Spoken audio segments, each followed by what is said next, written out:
আসসালামু আলাইকুম বন্ধুরা, সবাই কেমন আছেন? আশা করি সবাই অনেক ভালো আছেন। আজকের ভিডিওতে দেখাবো অ্যালাইট মোশন সফটওয়্যারের মাধ্যমে কিভাবে আপনারা ব্ল্যাক ব্রাউন কালার করবেন।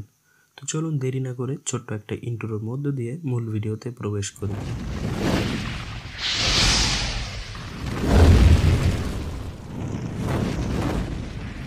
প্রথমে আপনারা অ্যালাইট মোশন সফটওয়্যারটি ওপেন করবেন, তারপরে প্লাস আইকনে একটা ক্লিক করে দেবেন। এখান থেকে আপনারা যে ফরম্যাটে ভিডিওটি তৈরি করবেন সেই ফরম্যাটটি সিলেক্ট করে ক্রিয়েট প্রজেক্টের উপরে একটা ক্লিক করে দেবেন। তারপরে একটা ভিডিও অ্যাড করে নেবেন। ভিডিওটি অ্যাড করার জন্য প্লাস আইকনে একটা ক্লিক করবেন, তারপরে মিডিয়াতে ক্লিক করে আপনারা আপনাদের একটা ভিডিও অ্যাড করে নেবেন। ভিডিওটি অ্যাড করার পরে ভিডিওর লেয়ারের উপরে একটা ক্লিক করবেন, তারপরে ইফেক্ট অপশানে একটা ক্লিক করে অ্যাড ইফেক্টে একটা ক্লিক করে দেবেন।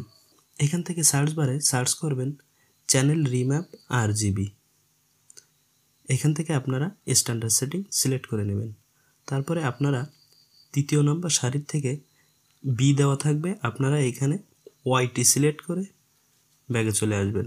তারপর একটা রেক্ট্যাঙ্গেল সিলেক্ট করে নেবেন। তো রেক্ট্যাঙ্গেল সিলেক্ট করার জন্য প্লাস আইকনে একটা ক্লিক করবেন, তারপরে একটা রেক্ট্যাঙ্গেল সিলেক্ট করে রেক্ট্যাঙ্গেলের কালারটি আপনারা চেঞ্জ করে দেবেন। প্রথম সারির থেকে লাস্টের যে কালারটি 7 নম্বর যে কালার, সেই কালারটি সিলেক্ট করে ব্যাগে চলে আসবেন। তারপরে উপরে 3 ডট আইকনে ক্লিক করে এইখান থেকে ফিল কম্পোজিশন এরিয়াটি সিলেক্ট করে দেবেন এবং নিচের এই অপশানগুলো থেকে ব্লেন্ডিং অ্যান্ড অপাসিটিতে একটা ক্লিক করে ডিফারেন্সের উপর একটা ক্লিক করবেন, তারপরে সাবট্রাক্টটি সিলেক্ট করে দেবেন এবং এখান থেকে আবারও আপনারা ব্যাগে চলে আসবেন।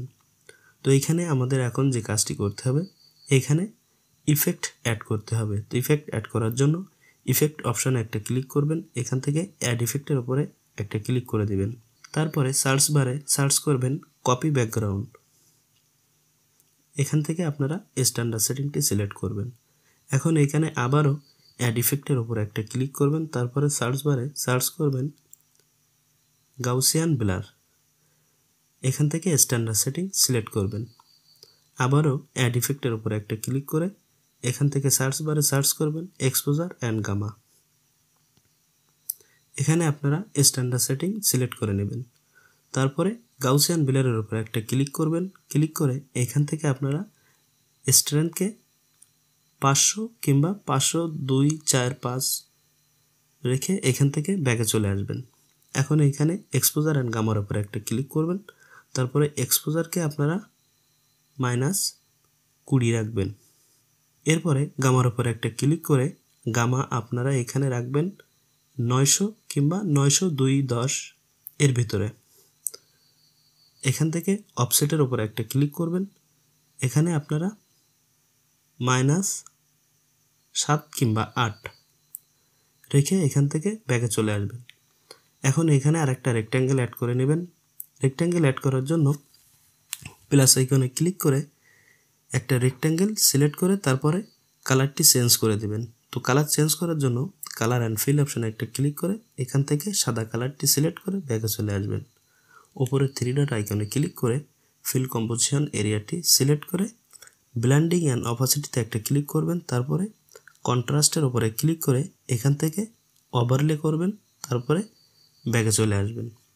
এখন এই যে দুইটা রেক্ট্যাঙ্গেল আমরা সিলেক্ট করলাম, সেই রেক্ট্যাঙ্গেল দুটি মার্ক করে ভিডিওটির লাস্টে চলে যাব। তারপরে এই অপশানে একটা ক্লিক করে ব্যাক বাটনে একটা ক্লিক করে দেব। এখন আমরা আমাদের ভিডিওটি সেভ করার জন্য এই অপশানে একটা ক্লিক করে এইখান থেকে এক্সপোর্টের উপরে একটা ক্লিক করে দেব। এখন আমাদের এই প্রসেসটি যতক্ষণ পর্যন্ত কমপ্লিট না হবে ততক্ষণ পর্যন্ত এইখানে অপেক্ষা করতে হবে। প্রসেসটি যখন কমপ্লিট হয়ে যাবে তখন আপনারা সেভের উপরে একটা ক্লিক করবেন, তাহলে আপনাদের ভিডিওটি গ্যালারিতে সেভ হয়ে যাবে। ভিডিওটি দেখার জন্য আপনাদের সবাইকে অসংখ্য ধন্যবাদ।